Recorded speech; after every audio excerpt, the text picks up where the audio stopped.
आज माता रानी के दूसरा दिन है।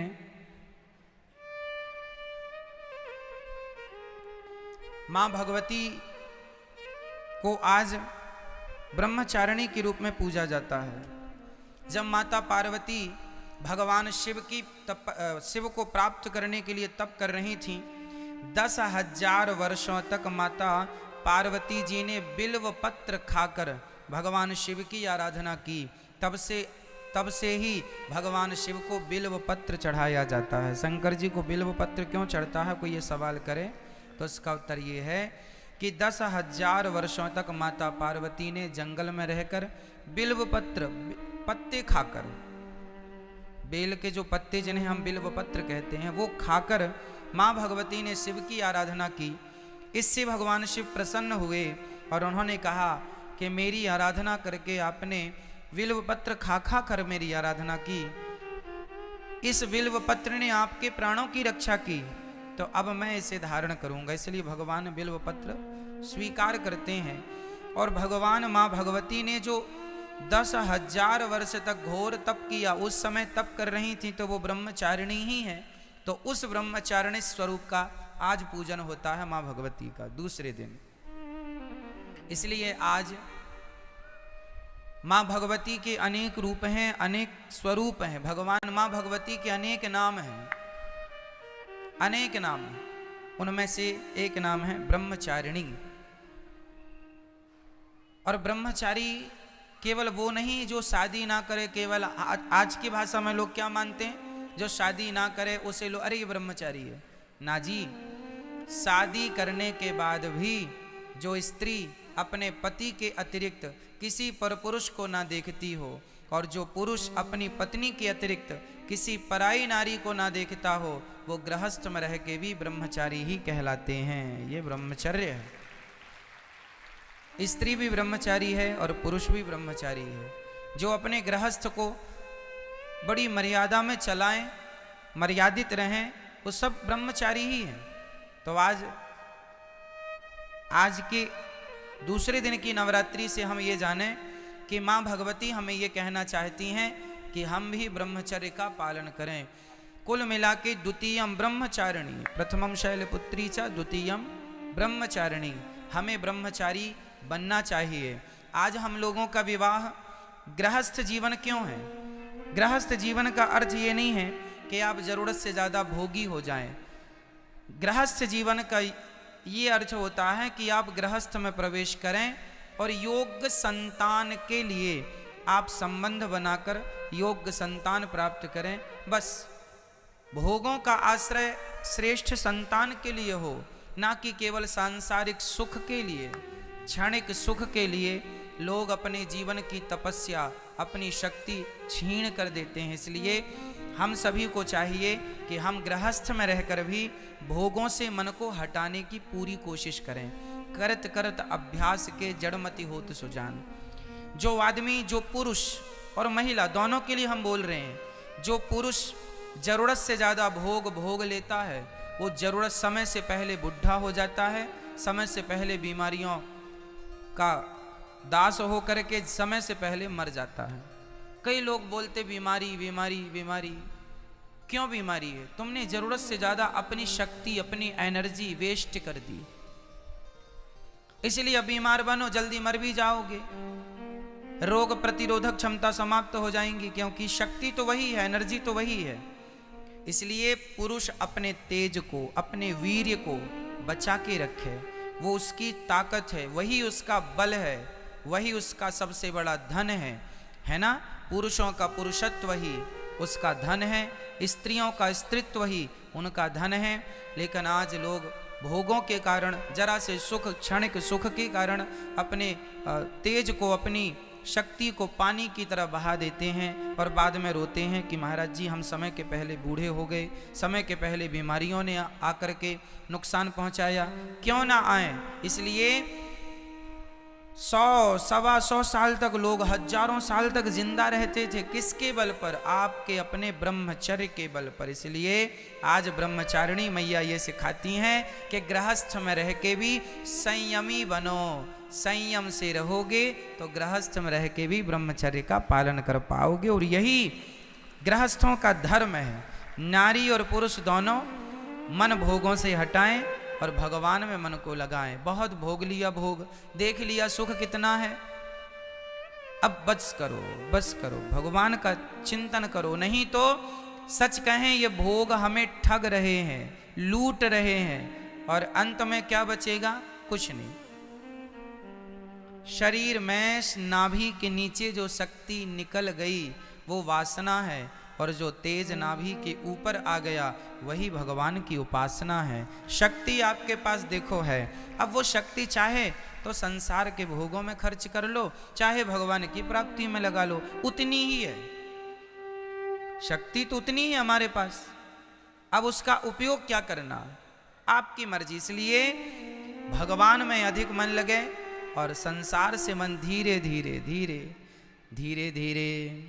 देखना इंद्रियों के न घोड़े बढ़ें, इनमें संयम के हरदम ये कोड़े पड़ें। अपने रथ को सुमार्ग लगाते चलो, मन से गोविंद गोपाल गाते चलो। मन को भगवान में लगाओ और भगवान का चिंतन करते हुए आज द्वितीय दिवस की आराधना 2 कन्याओं को भोजन करा के और माँ भगवती से आशीर्वाद लो कि माँ हम सदा ब्रह्मचर्य का पालन करें और सदा हमारा मन भोगों से दूर रहे, पराई स्त्री पराई पुरुष से मन सदा दूर रहे।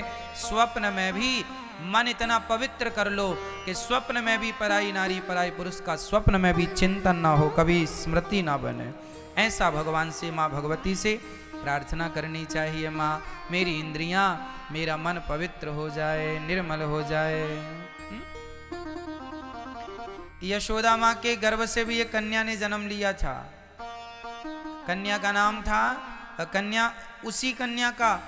अब कोई पूछ ले आपसे कि बताओ ये नवरात्रि माँ भगवती का जन्म कहाँ से हुआ, तो माँ भगवती की माता का नाम है यशोदा। जब देवकी माता ने कृष्ण को जन्म दिया, उस समय यशोदा माँ ने भी एक कन्या को जन्म दिया था। अदला बदली हो गई, देवकी के बेटे को यशोदा के पास छोड़ दिया और यशोदा की बिटिया को कंस ने पत्थर पर पटकना चाहा। वही कन्या हाथ से छूटकर आकाश में अष्टभुजा धारण करके माँ भगवती खड़ी हो गई। उन्हीं माता को विंध्यवासिनी मैया कहते हैं। विंध्याचल पर्वत में आज वही स्वरूप है। वो माँ यहाँ मथुरा से विंध्याचल चली गई थी। ये दास अनिरुद्ध ने विंध्यवासिनी मैया का भी दर्शन किया है। तो विंध्याचल चली गई माँ, अष्टभुजाधारी। अब भगवान ने कहा देवी जाओ, मैं जन्म लेने वाला हूं, तुम भी जन्म लो, तुम्हें 9 नाम से लोग जानेंगे पहचानेंगे। वही विंध्यवासिनी मैया को, वही दुर्गा को, वही शक्ति को आज नवरात्रि के नाम से 9 देवियों के नाम से पुकारा जाता है। वही ये माँ यशोदा की बेटी है, जिसे कंस ने पत्थर पर पटकना चाहा और वो हाथ से छूटकर आकाश में जाके अष्टभुजाधारी। मैया के 8 हाथ क्यों हैं? मैया आप लोगों के हाथ कितने होते हैं? कितने? गलत उत्तर है। इस धरती की प्रत्येक स्त्री के हाथ 8 ही होते हैं। आपके भी 8 हाथ है। सच्ची बताएं, आप लोग अपने आप को जानते ही नहीं, आपका परिचय आपको ही नहीं पता। आपके अष्टभुजा आज भी हैं। देखो ना कैसे एक पत्नी अपने पति के लिए दोनों हाथ बढ़ाती है। पति कहे कि नाश्ता बनाओ, तुरंत पति ऑफिस जा रहा है, तुरंत नहा धो करके तैयार हो गई पति के पहले, और नाश्ता बनाने लगी, चाय बना। तभी ससुर जी ने आवाज लगाई, अरे बहू चश्मा कहाँ है। तुरंत नाश्ता को छोड़कर अपने पति की सेवा के लिए खड़ी थी, पर ससुर की आवाज पर दौड़ पड़ती है, ये ससुर जी ये चश्मा आपका है।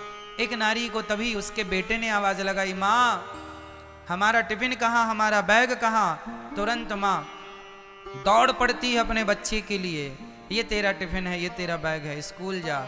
उसी समय बच्चे को स्कूल भेज रही है, उसी समय पति को दफ्तर भेज रही है, उसी समय ससुर जी को चश्मे और चाय की जरूरत पड़ी तो चाय भी बना रही है। एक समय में 4 काम कर लेती है स्त्री, इसलिए 4 काम करने वाली 8 हाथ से वो काम करती है। पूरे गृहस्थी की जिम्मेदारी इन 2 हाथों से थोड़ी होती है, आपके अनेक हाथ हैं। 2 हाथ से पति को, 2 हाथ से बच्चों को, 2 हाथ से सास ससुर को, और भी बहुत सारी जिम्मेदारियां स्त्रियों की होती हैं। घर की साफ सफाई से लेके घर की जिम्मेदारी, घर में राशन नहीं है, नमक नहीं है, हल्दी नहीं है, नमक तेल नहीं है, घी नहीं है, पुरुष को इसकी कोई जानकारी नहीं होती कि घर में शक्कर है, पत्ती है या नहीं। नारी इसका पूरा ख्याल रखती है और ख़त्म होने के पहले इसकी तैयारी करती है कि ख़त्म हो जाएगी तभी नहीं, उसके पहले बुला के रखवा लेती है, क्योंकि ख़त्म हो गई तभी कोई मेहमान आया तो मतलब वो हर क्षण हर जगह उसका ध्यान है, हर जगह उसका हाथ है। इसलिए प्रत्येक स्त्री 8 भुजाधारी, स्त्री के 8 हाथ, 8 भुजाधारी। और बैठी किस पर है? अच्छा 8 हाथ इसलिए भी हैं स्त्री के, अर्थात माता रानी के।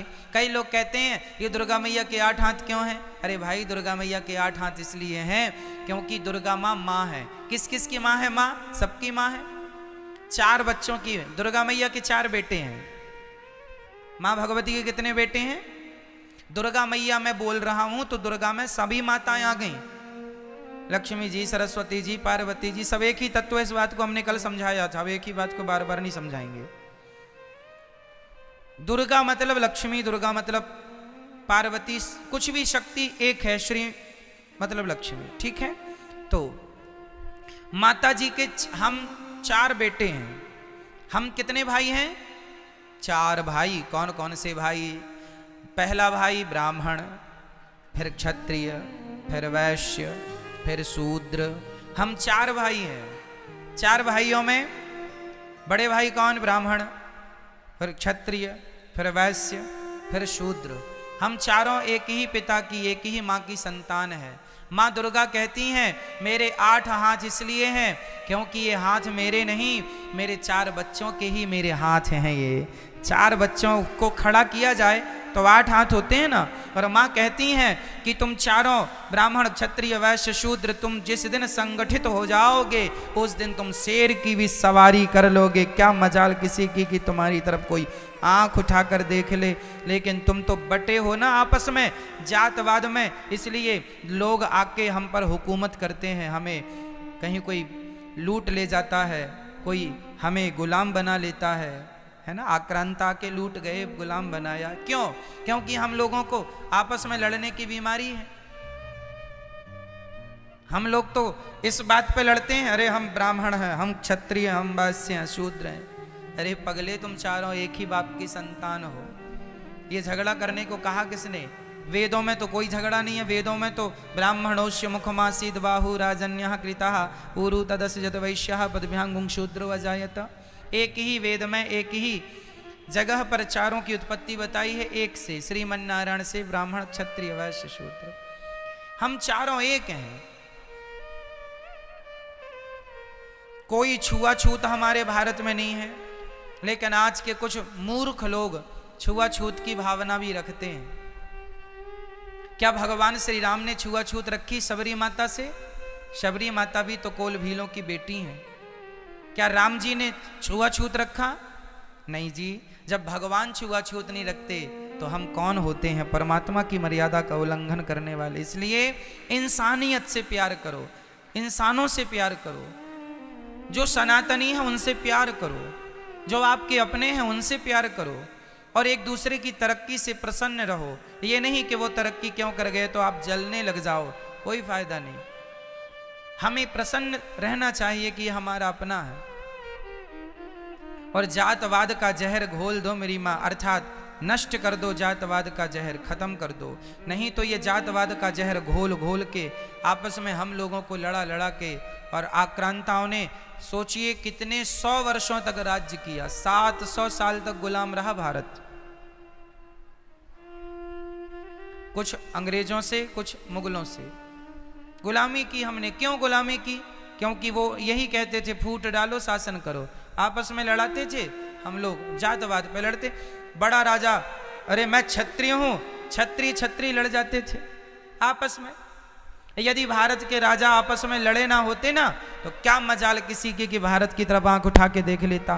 विडंबना तो ये थी कि हमारे अपने लोग लड़ते। झांसी की रानी पर अंग्रेजों ने जब कब्जा कर लिया झांसी के किले पर, तो क्यों कर लिया? क्योंकि झांसी की रानी के अपने कुछ मंत्री गद्दार हो गए थे, उन्हें बता दिया कि यहां से आओ, ये तैयारी लो। जयचंद्र जैसे लोग यहां पाए जाते हैं। भारत में कहते हैं ना दूसरों से लड़ा जा सकता है मेरी मां, अपनों से नहीं लड़ा जा सकता। एक कुल्हाड़ी ने जंगल काटना शुरू किया तो एक पेड़ ने कुल्हाड़ी से कहा, अरे कुल्हाड़ी हमें क्यों काटती है, हमने तेरा क्या बिगाड़ा है? पेड़ ने, वृक्ष ने कुल्हाड़ी से कहा, अरे बहन कुल्हाड़ी तूने पूरा जंगल उजाड़ दिया, हमारे पुत्र पौत्रादि सारे बच्चों को तूने नष्ट कर दिया। कुल्हाड़ी बहन हमने तेरा क्या बिगाड़ा है, तू हमें क्यों काट रही है? कुल्हाड़ी ने मुस्कुराते हुए कहा, पेड़ भाई साहब मेरी क्या ताकत थी कि मैं तुम्हें काट सकती थी, तुम्हारे अपनों ने ही मेरा सहयोग किया है, इसलिए मैं तुम्हें उजाड़ रही हूं, तुम्हें काट रही हूं। कैसे? अरे कुल्हाड़ी में लकड़ी का हिस्सा होता है, देखा होगा, डंडा लकड़ी का। अरे जंगलों को काटने का किस्सा ही ना होता यदि कुल्हाड़ी के पीछे लकड़ी का हिस्सा ना होता। क्या बताएं, अपनों ने लूटा है हमें, गैरों में कहां दम था। मेरी कश्ती तो वहां डूबी जहां पानी कम था। अपनों ने बहुत कुछ बिगाड़ा है मेरी माँ। चलो कोई बात नहीं, पुरानी बातों को ना करें, अब हम प्यार से रहें, भाईचारे से मिलजुल के रहें, कोई जहर ना हो जातवाद का, ऊंच नीच का, प्यार से इंसानियत के नाते सबसे रहो मिलजुल के।